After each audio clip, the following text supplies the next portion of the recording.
Good morning, students. Today we are going to discuss on the development of ascus in Ascomycetes class.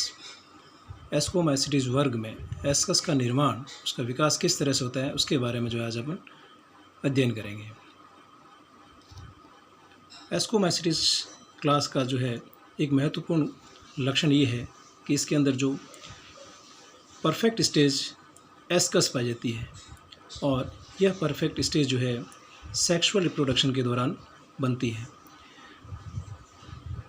Ascomycetes class के अंदर sexual reproduction की प्रक्रिया के दौरान जो है दो मुख्य घटनाएं जो होती है, प्लाज्मोगैमी और कैरियोगैमी। ये जो है प्लाज्मोगैमी और कैरियोगैमी एक दूसरे से स्थान और समय के अनुसार अलग अलग होते हैं। इसका अर्थ ये होता है कि एस्कोमाइसिटिस क्लास में जो सेक्सुअल रिप्रोडक्शन होता है और उसमें जो प्लाज्मोगैमी होती है, उस प्लाज्मोगैमी के दौरान जो दो ऑपोजिट स्ट्रैंड की जो गैमीटेंजिया होती है, उस गैमीटेंजिया में जो साइटोप्लाज्म के फ्यूज़न के दौरान जो दो न्यूक्लियाई पास में आते हैं, वो दोनों न्यूक्लियाई एक दूसरे से काफ़ी समय तक फ्यूज़ नहीं होते हैं। अर्थात प्लाज्मोगैमी के दौरान जो है मेल और फीमेल न्यूक्लियाई एक दूसरे के पास में आकर के डाइकैरियोटिक स्टेज में रहते हैं, डाइकैरियन बनाते हैं, लेकिन तुरंत ही जो है वो उसमें कैरियोगैमी नहीं होती है। तो इस तरह से जो है ये प्लाज्मोगैमी जो है के दौरान के बाद में जो है कैरियोगैमी तुरंत नहीं होती है। दूसरी खास बात यह है कि इसमें जो है प्लाज्मोगैमी और कैरियोगैमी एक दूसरे से अलग अलग स्थानों पर होती है। जहाँ प्लाज्मोगैमी या साइटोप्लाज्म का जो कांटेक्ट होता है, एक दूसरे से मिलते हैं, उससे कहीं दूर नई जगह पर जो है इसके अंदर कैरियन का फ्यूज़न होता है। अब जो है एस्कोमाइसिटिस के अंदर प्लाज्मोगैमी कई तरह से हो सकती है, गैमीटेंजियल कांटेक्ट के द्वारा, गैमीटेंजियल कॉपुलेशंस के द्वारा, सोमेटोगैमी के द्वारा, स्पर्मेटाइजेशन के द्वारा आदि द्वारा। अब एस्कोमाइसिटिस के अंदर जो फीमेल रिप्रोडक्टिव ऑर्गन्स एस्कोगोनियम कहलाता है और यह एस्कोगोनियम एक गोलाकार राउंडेड स्ट्रक्चर है और इसके अंदर जो है टिप पर जो है एक ट्राइकोगाइन स्ट्रक्चर पाई जाती है, जो एक रिसेप्टर के रूप में काम करती है, रिसेप्टिव स्ट्रक्चर है। और फीमेल रिप्रोडक्टिव ऑर्गन जो मेल रिप्रोडक्टिव ऑर्गन एंथ्रीडिया कहलाती है और यह स्ट्रक्चर जो है क्लब शेप्ड होती है। एस्कोगोनियम के अंदर न्यूक्लियाई जो कंडीशन होती है वो यूनिन्यूक्लिएट और मल्टीन्यूक्लिएट दोनों ही प्रकार के हो सकती है। अब एंथ्रीडियम जो है जो मेल रिप्रोडक्टिव जो है स्ट्रक्चर है, वो एंथ्रीडिया फीमेल रिप्रोडक्टिव ऑर्गन जो है उसकी ट्राइकोगाइन के कांटेक्ट में आता है और कांटेक्ट में आने के बाद इसकी कॉमन वॉल डिसॉल्व हो जाती है और यहाँ से जो है साइटोप्लाज्म जो है इस फीमेल रिप्रोडक्टिव ऑर्गन एस्कोगोनियम में चला जाता है। अब यहाँ जाने के बाद में क्या होता है कि मेल और फीमेल न्यूक्लियाई मिलकर के और डाइकैरियन का निर्माण करते हैं। ये जो है डाइकैरियन है, फीमेल न्यूक्लियाई और ये मेल न्यूक्लियाई। इस तरह से जो है इसके अंदर अगर यूनिन्यूक्लिएट कंडीशन है तो एक डाइकैरियन और मल्टी न्यूक्लिएट कंडीशन है तो बहुत सारे जो है इस तरह से डाइकैरियन बन जाते हैं। अब ये डाइकैरियन बनने के बाद इसके अंदर इस एस्कोगोनिया के अंदर बहुत सारे कॉन्जुगेट डिवीज़न होते हैं और इस डाइकैरियन की संख्या जो है इस तरह से बढ़ जाती है। बहुत सारे डाइकैरियन इसके अंदर बन जाते हैं। अब बहुत सारे डाइकैरियन बनने के बाद अब इस एस्कोगोनिया से इसकी जो है सरफेस से जो है बहुत सारे आउटग्रोथ बनती है। इस तरह से ये आउटग्रोथ बन के इसकी सरफेस से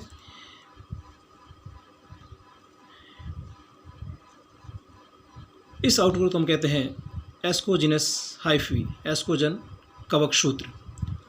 अब इस जो है एस्कोगोनिया से बहुत सारे एस्कोजिनस हाइफी बन गए और अब इस एस्कोजिनस हाइफी से जो है इस हाइफी में जो है जो डाइकैरियन है इसके अंदर एस्कोगोनियम के अंदर, वो जो है एक एक डाइकैरियन इस एस्कोजिनस हाइफी में शिफ्ट हो जाते हैं, ट्रांसफ़र हो जाते हैं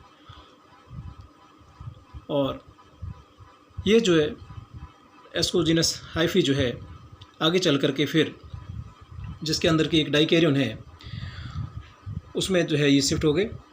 उसके बाद ये एस्कोजिनस हाइफी जो है एक हुक लाइक स्ट्रक्चर में कन्वर्ट हो जाती है और यह हुक लाइक स्ट्रक्चर कहलाती है क्रोजियर।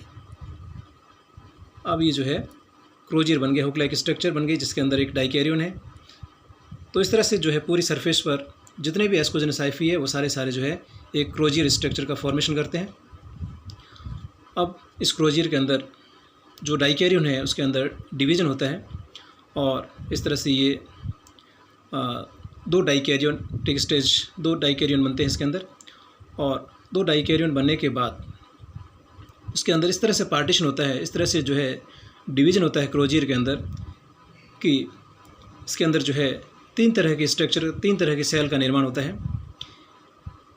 और वो सेल है, ये जो सबसे नीचे की ओर है वो बेसल सेल है ये वाली, और उसके बाद सबसे टिप पार्ट पर एपेक्स पर जो है वो एपिकल सेल है, और सबसे सेंटर में जो है वो कहलाती है उपांतरिक कोशिका या पेनल्टीमेट सेल कहलाती है।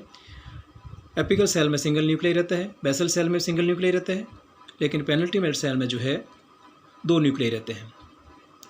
अब ये पेनल्टीमेट सेल जो है धीरे धीरे साइज़ में इनलार्ज होती है और इनलार्ज होने के बाद में जो है इस तरह से जो है ये बन गई और ये आगे चल करके एस्कस मदर सेल के रूप में कार्य करती है। तो यहाँ पर एस्कस मदर सेल बन गई और ये एस्कस मदर सेल साइज़ में इनलार्ज होती है और जो एपिकल सेल और बेसल सेल से धीरे धीरे जो है इस तरह से एपिकल सेल्स धीरे धीरे रिड्यूस होने लगती है। और अब जो है एस्कस मदर सेल के अंदर जो दो न्यूक्लियाई हैं, एक मेल न्यूक्लियाई और फीमेल न्यूक्लियाई है, वो दोनों न्यूक्लियाई जो है फ्यूज़ हो जाते हैं और डिप्लॉयड स्ट्रक्चर का निर्माण करते हैं। अब इस डिप्लॉयड स्ट्रक्चर वाली जो है एस्कोजिनस मदर सेल्स अब जो है आगे चल करके यंग एस्कस का निर्माण करती है। इसको अब यंग एस्कस कहते हैं। तो यंग एस्कस बन गई जिसके अंदर 2n न्यूक्लियाई है। अब इस डिप्लॉयड स्ट्रक्चर के अंदर मियोसिस होता है और मियोसिस के दौरान जो है इसके अंदर 4 न्यूक्लियाई बनते हैं और फिर फर्दर एक माइटोसिस, और माइटोसिस के बाद में जो है इस तरह से इसके अंदर 8 न्यूक्लियाई कंडीशन एस्टेब्लिश होती है। इस जो 8 केंद्रक बने हैं उस 8 केंद्रकों में से जो है 4 न्यूक्लियाई या केंद्रक जो है मेल न्यूक्लियाई और 4 जो है फीमेल न्यूक्लियाई के रूप में काम करते हैं। अब जो है ये 4 मेल और 4 फीमेल न्यूक्लियाई जो 8 न्यूक्लिएट कंडीशन है, उस 8 न्यूक्लिएट कंडीशन में जो है हर एक न्यूक्लियस के चारों ओर जो है साइटोप्लाज्म की कवरिंग हो जाती है और ये जो है अब एस्कस के अंदर 8 multi nucleate structure, multi cellular structure बन जाती है। और ये जो है अब 8 न्यूक्लियाई जो है आगे चल करके 8 एस्कोस्पोर में कन्वर्ट हो जाते हैं। इस तरह से 8 एस्कोस्पोर में कन्वर्ट हो जाते हैं। तो इस तरह से एक एस्कस के अंदर जो है 8 एस्को बीजाणु, 8 एस्कोस्पोर का निर्माण होता है। और अब इस एस्कस के अंदर एस्कोस्पोर का निर्माण होने के बाद में इस एस्कस के सीड्स पर जो है जो कि एक लिड, एक ढक्कन पाया जाता है, वहाँ से मैच्योर होने के बाद में ये लिड खुल जाती है और यहाँ से जो है ये बाहर की ओर इसको एस्कोस्पोर रिलीज हो जाते हैं। और रिलीज होने के बाद में एस्कोस्पोर जो है ये एस्कोस्पोर इस तरह से राउंड स्ट्रक्चर, और यहाँ से जो है ये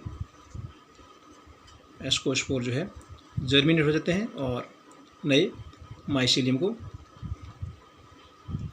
रिप्रोड्यूस करते हैं। तो इस तरह से जो है एस्कोमाइसीरिस क्लास के अंदर एस्कस और एस्कोस्पोर का निर्माण होता है। Thank you.